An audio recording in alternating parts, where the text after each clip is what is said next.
Welcome back to a Star Wars Minute. It's the daily podcast where we analyze, scrutinize, and celebrate the Star Wars movies, 1 minute at a time.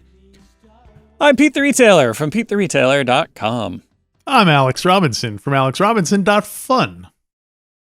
And I'm Kelly Anneken, soon to be featured in the upcoming memoir, In the Form of a Question, The Joys and Rewards of a Curious Life by Amy Schneider, now available for pre-order, being released on October the 3rd. There you go. You're a featured player in that story, I'm assuming.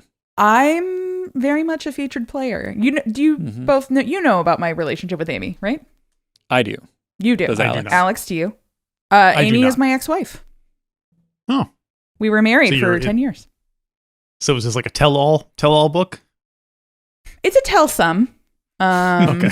I just had the very surreal experience a few weeks ago of reading the excerpts that I'm in. Mm-hmm. And Amy was like, well, do you want me to like change your name? And I'm like, there's already a bunch of like really weird, syntactically bizarre clickbait articles about me because I used to be married to you. So I think people are going to figure it out. But yeah, that's a really bizarre thing to be like, oh, you know, there I am. So yeah, I do think I come across as pretty cool. That's good. Yeah, I would think that. Right. You know, I'm like, because you read it, you're like, yeah, that's me, and then other people, that's me, that's Kelly. Yeah, I mean, just just the going through and being like, well, actually, I'm like, this is not the place to be like, there's so much context. But when the book was announced, there was something in the blurb that was like, oh, sex and relationships, and I was like, oh no, I'm both of those. I'm in that. But it's very good. The book is going to be excellent. So okay. Support trans people and buy Amy's book. Absolutely, on both fronts. Absolutely, yeah. Well, today we are talking about minute 64. 64 of Star Wars Episode 9, The Rise of Skywalker. I always have to do the math for a second when I'm like, episode 9. Carry the one. Yeah, counting on my fingers. Carry the X. But 64 starts with Rey blasting her way into the hangar, and it ends with Rey and Kylo Ren having a standoff in said hangar. I have to say, as a piece of Reylo fanfic, I give this one 3 out of 5 stars. Now, this particular interaction, how did you feel about the other? Yeah, this particular interaction contained within these minutes that we're discussing this week. Okay. She busts into his room. He's like, don't touch my stuff. She's like, you can't make me. He's like, hold my hand. She's like, I don't want to. And then it's like, oh, are they going to kill each other? Maybe. You know, tensions are high. There's no kissings. But would that have made it better here? I feel like, right? Well, has there been a 5 out of 5 yet? Has there been a 5 out of 5 yet? No. Like, is there any scene where it's as good as it can possibly be? Definitely some of the stuff that happens in The Last Jedi. I'm like, I can't remember when they start figuring out the dyad and they're talking to each other. Yeah. Also, I mean, I am gonna be like when I was writing fanfic about them after The Last Jedi, basically like I anticipated the dyad. So Disney owes me money. And Orphan Black. Yeah. Oh my God. The fees are just stacking up here, guys. Yeah. So yeah, it's the tension, but also the resolution of the tension. So I'd say some of that stuff. Definitely in The Force Awakens when he's got her like tied to that table. That's a 5 out of 5. That's a 5 out of 5. Right. Absolutely. Yeah. Yeah, and then when they kiss, like the kiss, I think wound up kind of being like a familial kiss almost in this movie toward the end. So that's maybe only like a 4 out of 5. Like I got what I wanted, but like at what cost, you know? Right. Yeah. So yeah, I'm picturing now, what if this scene just culminated with like a passionate kiss as the airlock is open and there's wind going on and it's like yeah, I mean that would definitely be a 5 out of 5 if everything that came before it was like building to that. Yeah. And it could be, but again, I just Yes, this trilogy is so dedicated to them like not having that kind of relationship in the text, which is fine. Shippers don't care. We'll make we would make a relationship out of a lamp, and like a door frame. We're like, yeah, oh my God, the chemistry was just out of this world. Well, Star Wars has never had a good track record with depicting romantic relationships, other than a couple of chaste But I mean, kisses. you at least understood with Han and Leia and Anakin and Padme are like, yes, regardless of how well it is portrayed, there is supposed to be mutual attraction and chemistry here. Mm-hmm. And I think that here, the chemistry that Adam Driver and Daisy Ridley have belies the text. And they're kind of trying to be like, oh, like Finn and Rey, or maybe Finn and Rose Tico. And, kind of having everything that the relationship between Kylo Ren and Rey is supposed to be only about the Force. And I'm like, but it's kind of a little that they're both hot, right? And they both think that they're both hot. Like, can we just acknowledge reality here? We cannot, it turns out, as the end of this movie demonstrates. But that's okay. That's okay. To be a shipper is to live with cognitive dissonance and tolerate it. It's all about the headcanon. Yeah. Mm-hmm. Right. Yeah, I think, I don't know. In my mind, it's turning too much into like a Fabio kind of either a book cover or I can't believe it's not butter commercial. When like if this scene culminates and they're like fighting a little bit, they decide like it turns into a kiss and the wind is going as the ship comes in and the literally a ship comes in. Are you suggesting that the Irv of Fabio is not respectable? No, I'm just saying it's not necessarily what I want in my Star Wars. It's not your taste. Right. You'd be like, I can't believe this is Star Wars. Yeah, exactly. I thought you were going to say they open the force field and a goose flies in and hits Kylo Ren in the face. Yeah. Hits him right in the nose. Bonk. Good Keep thing your he's got hydrogenated oils out of my science fiction. Even though hydrogenated oils are technically science fiction. Science. True. How hydrogenated are we talking? Partially, or are we going all the way here? All the way. Does it count as a soup if it's fully hydrogenated? Oh yeah, is margarine a soup? Well, here's something we never saw before. Go ahead, Pete. What's that? I was going to say, C-3PO is excited. C-3PO is excited to be in his first laser battle. Yes. I thought that was kind of funny. Sweet. Yeah. That's it. Also, I'm not going to... Yeah, I mean, he's commenting on the novelty, at least. Mm-hmm. Yeah. And I think, because he's lost his memory, he's not apparently the scaredy cat that we've come to know and tolerate. But I do want to point out, I'm not made of stone. Like when they're at Babu Frick's place and C-3PO is like looking around and saying, I'm saying goodbye to my friends. I'm just like, oh my God. Mm-hmm. C-3PO, why are we the same? Just every time I say goodbye to my friends, I'm like, well, my memory's probably going to be wiped. So right. It's been real. This is it. That puppet's about to switch me off. So everybody take it easy. Oh, what do you mean? The puppet is voiced by Shirley Henderson. I thought you were, well, yeah, because they are, I'm unsure of the sequence of events. No, first Rey comes in, right? Rey comes into the hangar and tells them to get out, to go find the others, I think. Yeah, because she kills the stormtroopers. She's like, she's like, right. Here, take the Vandalier, take the bowcaster, and go find them. Go find them in this giant Star Destroyer. Yeah, but they're droids. They have ways. I think Dio is the one who's just like, that way. Dio's so polite, by the way. I absolutely love Dio. Very good boundaries. Just like, no thank you. Mm-hmm. Just love it. Absolutely love it. C-3PO's probably got to be a fan of that too. He's like, see, protocol. Like that's a droid you can bring to any function, and he's just gonna acquit himself really well. Mm-hmm. They is Dio a he? I think Dio's a he. I think he's the a he, they. visual dictionary. I get strong he they vibes from Dio. Could be. I'm pretty sure the visual dictionary identifies him as a he. Okay. Too polite to correct you if you misgender him though. So he's too like too like no, that's but okay, whatever. He has good boundaries. He'd be like, no, it's like, oh, you're very considerate, but he him. Okay. While Alex is looking that up, did you find it? It did. They identify him as a he. Okay. So canonically, dumb droids even have genders. I say this every time it comes up, but why? Listen.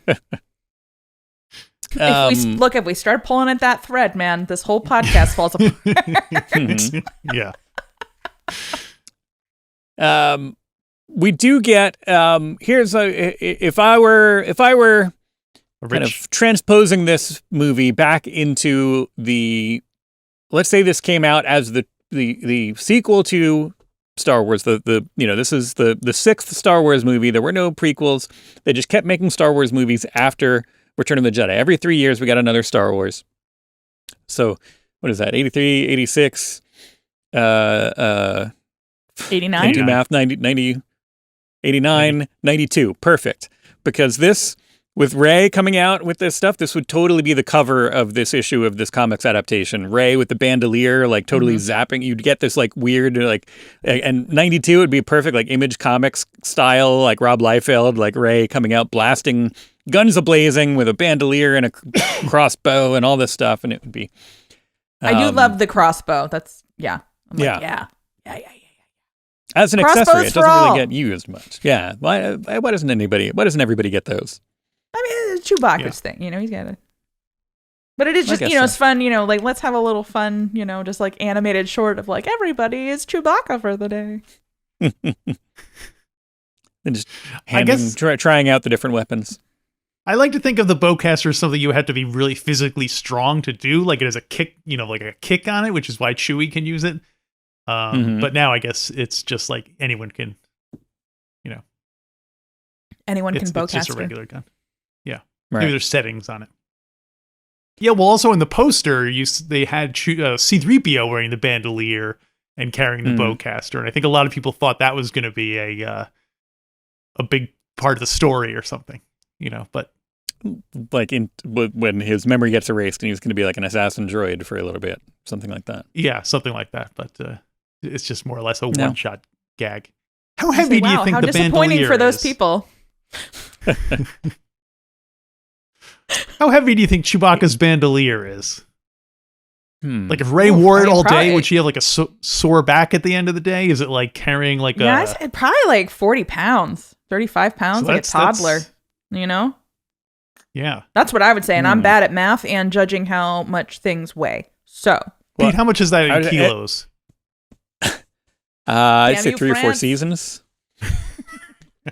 I think every other pocket is full of helium, so it's actually it balances out, and it's actually remarkably light.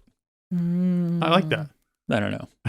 That's my guess. Okay, so then also when they're doing that in this little animated short, that's now part of my headcanon. They're all doing the helium, yelling, "Hey guys, I'm Chewbacca." There you go. Yeah. Or that would be a great way to escape imitating somehow. Chewbacca. Oh no, there's a helium shortage in this universe too. That would be a great way to have someone escape, is take out all the heavy bits that just float away on the bandolier. Oh, there you go. Like and they're just tossing out whatever, and Chewie's like, "Oh, that's my stuff." Exactly. Yeah. I do, because Rey specified when they boarded the ship was like, when she was, oh my God, why can I not remember the thing? When she was doing the Jedi mind trick on the stormtrooper, she's like, "Tell us, where is this prisoner and his belongings?" Very specifically called out in the text. Yeah. We can't leave without his stuff. Yeah. We need Chewie's phone because he's at that point they knew with Leia's phone number. They knew he had the dagger, right? That's why they needed his stuff. Oh, right. Yeah, I think so. Yeah. I just completely mentally eradicate that dagger out of all of my memories of this movie. There's a lot of threads to keep track of, so I'm just like, they're doing what? They're going where? Oh, right. I had a similar thing when Huck said, "I'm the spy." Yeah. Yeah, it's just like, oh, okay. Yeah. I was like, oh, right, there's a whole spy subplot going on here. I totally forgot about it. Because the spy thing is like the first set piece. Yeah. In the whole movie is them getting the intel and then taking it back because there's a spy. It's like if the Bothans suddenly showed up at the battle in Return of the Jedi. Oh, like those guys. Hey, anyway, it's those Bothans. I do feel like maybe like Hux would not call himself a spy. He would like call himself like, inside intelligence or something like that. Double agent. Yeah. But it's fine. It makes me laugh, so I'll allow it. For that moment, it's worth it. So absolutely. No notes. Except all the ones that I ranted about before. Poe, when they run into them in the hallway here, the droids actually find them, and Poe sees them. He's like, "Hey, BB-8, come on!" And like, no mention of C-3PO or D-O. He's like, "You guys, whatever." But BB-8, come on. Which I found interesting, and also not to go back to the. I'm going to go back to the expanded edition, Rise of Skywalker novelization by Ray Carson. That it's not in that one. It's not just BB-8, but BB-8 is Poe's droid, right? Yeah, so it would be the one. So I mean, there's a different relationship there. Yeah, yes, BB-8, but other guys. It is. He should at least some deference to him. I do want to. While I'm flipping through it, I realized I had another bookmark here. We missed out, just like we missed out on the Uncle Chewie thing. We missed out on a whole unnecessary scene where Zori Bliss goes back and talks to her gang about the Resistance. None of your favorite characters are in that. Wait, her last name is Bliss? Yeah, Zori Bliss. Bliss? Mm-hmm. Like the teacher from. I was just saying, like, "Good morning, Miss Bliss." Okay, all right. Yeah. I prefer Space Felicity, but that's her. That's her government name, her first order name. So let's see, they're running through. Poe sees them, and he says, Poe seemed as relieved as Finn felt when he sees them, because Dio says, "Friends," said Conehead. They called Dio Conehead in this. Rude. That is a whole separate thing. Wait, the narrator calls him Conehead, or the the humans Finn spun. Oh, look, came a familiar mechanical voice behind them. There they are. Finn spun, C-3PO, looking ridiculous in Chewie's bandolier and carrying the Wookiee's satchel and bowcaster. With him were BB-8 and the little Conehead droid. Friends, said Conehead. Capital C Conehead. So they're implying that it is kind of a... Yeah. Wow. It feels like a slur, honestly. Yeah. Poe seemed as relieved as Finn felt.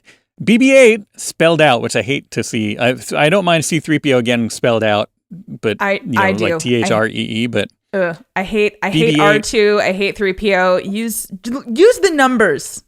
Yeah. How do they spell it? It's much shorter.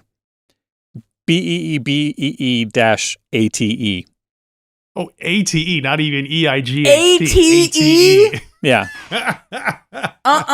Absolutely B-E-E. Not. Mm-hmm. What's Ray Carson's email? This will not stand. I guess it's consistent with the fact that R2D2 is not spelled ARTWO, it's spelled ARTOO. So I guess I can't complain about it. Maybe that's why I've always hated it. Yeah. Yeah, it's and C-3PO, SEE. Well, that does have 3PO and that has 3 in it. Right. There's no other way to spell 3, I don't think. Yeah. I've had a breakthrough. Can't wait to tell my therapist. Can't wait to tell the First Order Psychiatric Division. This might be obvious, but I'm sure people know that the reason why those names are invented is because they can't trademark R2D, the letters R2D2, so they had to spell it out so that they could trademark the name R2D2 and C-3PO, etc., etc. So Emperor Palpatine would never stand for that. Yes. He was all about, he had the trademarks. That's why they couldn't trademark him. He already beat them to it. His first act as Emperor will be to outlaw droid names that are spelled out. I can get behind this. Good. That's how liberty dies. Liberty, T-E-E. So then, I was going to say, with short economical renderings of droid names. So Poe then does shout out to them and says, BB-8 3PO, come on, does not. There he adds C-3PO to his list of concern, but not Conehead. Again, slur. Yeah. Wow. Finn, I'm really disappointed in you. Although I kind of like that he has to earn his keep. Anyone just can't tag along with them and suddenly be part of the gang, you know? Yes, they can if they're that cute. Fair enough. What about, like, maybe he just doesn't know, he doesn't remember what his name is and doesn't want to kind of run the risk of, he should have just been like, hey, droids, come on. Inclusive language. Does Dio introduce himself at Babu Frick's? No, he is found on Ochi's, he's on Ochi's ship. I'm sorry. And then Listen, I'm really mashing it all up here. No, did he introduce himself on Ochi's ship? Because I distinctly remember him saying, like, I'm Dio, but I can't remember where or when he said that. That's a good question. If only there was some sort of podcast I could listen to that goes through this movie minute by minute. Dude, so that was like 2 weeks ago. I can't remember anything that happened that long ago. No, I'm not expecting you to remember it. I'm just saying I can now go back in the archives. Oh, okay. Be like, oh yeah, it did happen. That's where, okay. Yeah. I have to assume he introduced himself. Unless BB-8 told no, Rey. He definitely did. Said, I distinctly Dio. remember him saying that because my friend whose Disney Plus profile I'm on is named Dominic, so his name is D-O. Minic. Does he use the little Conehead icon for his? Yeah. And I had forgotten who Dio was, so I'm like texting him while I'm watching. I'm like, oh my god, you are Dio because you have good boundaries and you're so polite.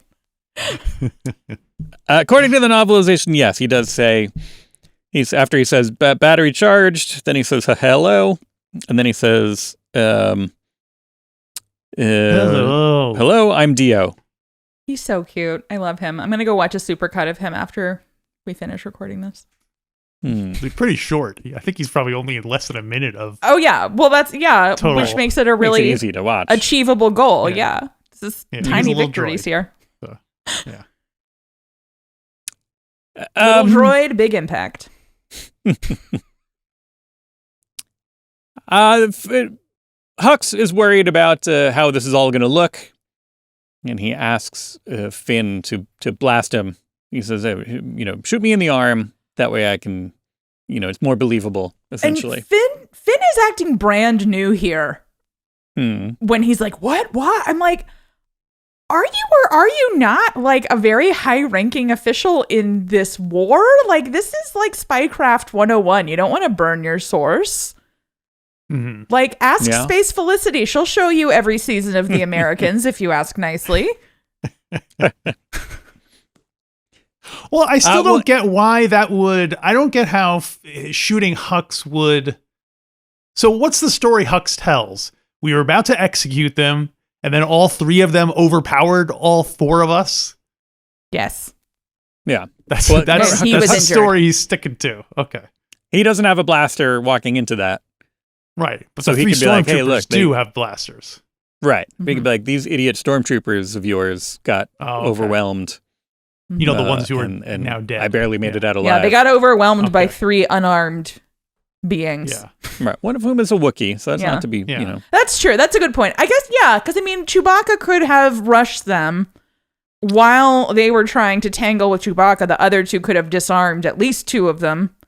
Chewbacca presumably could wrest a weapon away from the third one, shooting all of them. Hux is unarmed and being the... Or, Hux could have played dead. Yeah. That's like Hux, I imagine. He just laid down on the ground and covered his head up. Hux probably knows that the forensics crew is not very strong for the First Order, so they're not really going to piece together that kind of stuff. So, all right. His business advice book is called Playing Possum for Profit and Power. Does Hux helping them escape cancel out his war crimes? Absolutely not. No. Okay. No, he's a bad person. He would still be executed at Nuremberg after the space Hague. Yeah. Yeah, he did remember he had that whole speech saying let's blow up this star system. Yeah. right before blowing up the star system. It was called Star Killer Base, and he used it for its namesake purpose.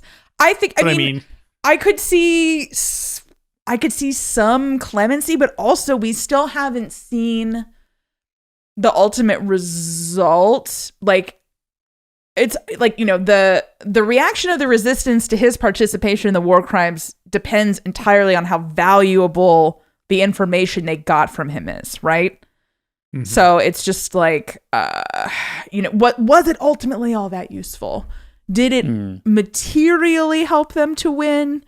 I feel like also this is tainted a little bit by the fact that, like, with every iteration of these trilogies, it's like, any victory that the good guys have is a Pyrrhic one at best, because they just wind up in the same situation immediately afterward. But yeah, so I think, it's like maybe he would get like life imprisonment, but definitely like he's not walking free.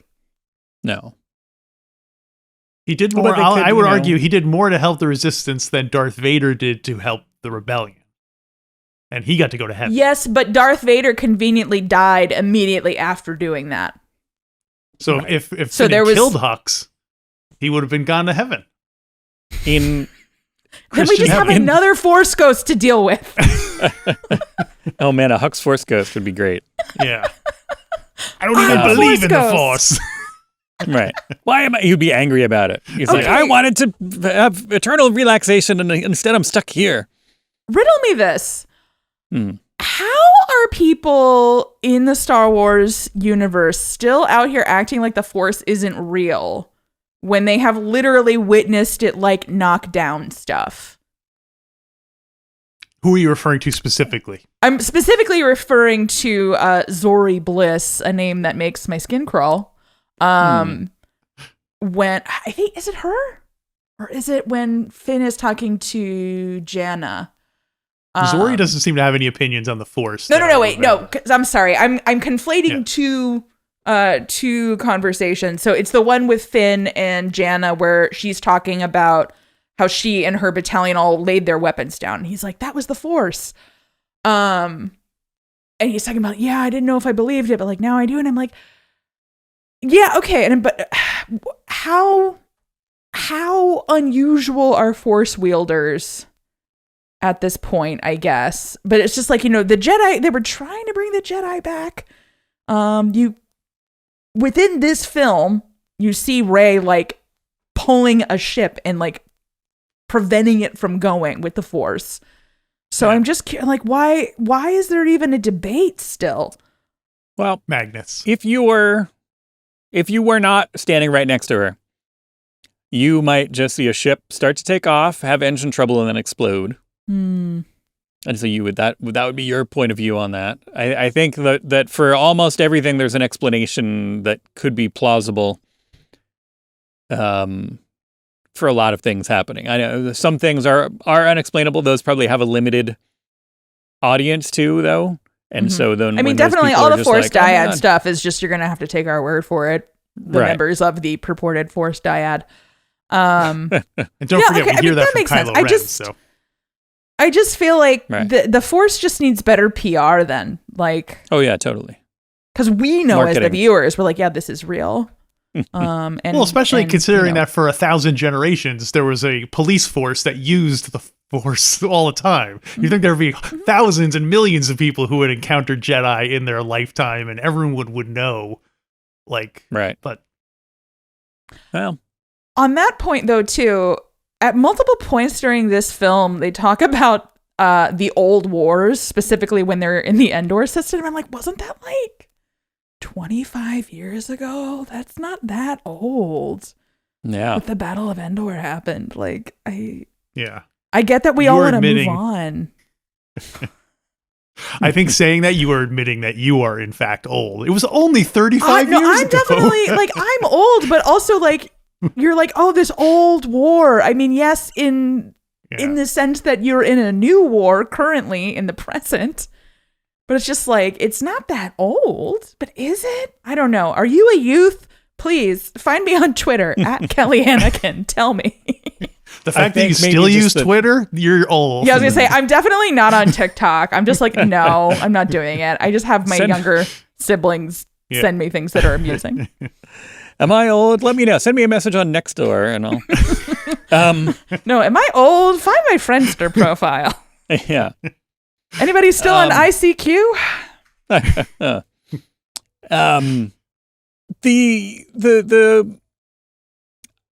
were we just talking about? I got distracted thinking about ICQ for a second. How old we are, and yes. the war doesn't seem like it would be that distant of a memory. We don't know how many wars have happened between then and now. You know, it could just be wars all the time. Point. Like, I mean, the name of the series is Star Wars. Yeah. So there's probably more than what we're seeing. Sick of all these Star Wars. Right. I swear to God, if I see one more Star Wars. Turned out to be true. Well, you'll be happy, interested, surprised to discover that in the... I held it up for a second there. In the novelization of... the expanded edition, rather, novelization of Star Wars The Rise of Skywalker by Ray Carson.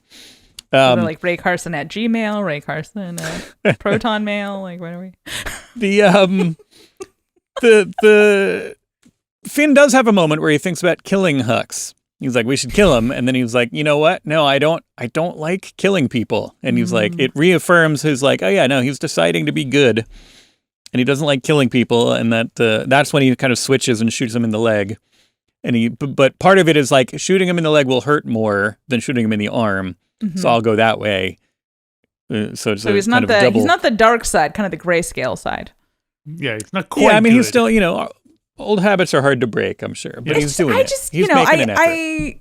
I hear his point about not liking to kill people, but this is a war.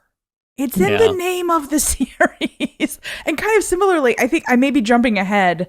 I forget if this is actually in the minute that we're covering, but when Rey is like talking about like, oh, I'm going to like kill Palpatine, blah, blah, blah. And Finn is like, no, you're like a good person. And I'm like, but somebody has to kill him to end the war, right? Like, this is the trolley problem here, man. Like, oh, yeah, he's going to keep coming back. I mean, even if you do kill him, he's just going to keep coming back, clearly. It's just... He'll keep calling. Just do is like encase him in cement and drop it in the ocean somewhere. So he's still alive in there, but he can't get out. Mm-hmm. Yeah, and I just, I understand... Listen, I'm not saying there aren't ethical concerns involved with manslaughter, okay? It's a difficult situation that every family has to make on their own. It's true. Ask your doctor if manslaughter is right for you. These are the people who kidnapped Finn from his family and sent him into a life of slavery, basically. So I can understand why he would still be a little bit more angry. We don't really see that journey where he's angry and then it's a great idea that he's suddenly like, you know what? I don't want to kill people anymore. But I feel like he had to kind of get there. It doesn't really come up very much in the movie, clearly. But yeah, agreed. But anyway, poor Finn. All right. Well, we get the kind of culmination tomorrow of the where the romantic scene action should take place, where the fan fiction should lead. We get that tomorrow. Kelly, can you stick with us one more day? Come back tomorrow to talk about it. Absolutely. And I just want to point out that I've been wearing the same clothes every day so that people are not confused and thinking I'm a different character. Oh, there you go. Just like everyone in Star Wars. That's your it makes uniform. Much more sense. Yeah, now I get it. That was Kelly. That was the one from Monday. Well, that and I need to do laundry, but the other one sounds better. Hey, if you at home, or wherever you are listening to this, you haven't done laundry in a bit, you need a new shirt or something along those lines, leggings perhaps, why not go to StarWarsMinute.com/merch, MERCH, merch, and you can get some t-shirts, hoodies, all kinds of stuff. The design behind Alex is one of ours. You get there's all kinds of in-jokes from earlier seasons, drawings of characters, all kinds of nonsense. 2 different shirts that feature Lieutenant Mitaka for some reason.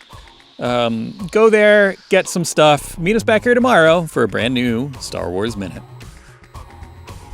Star Wars Minute!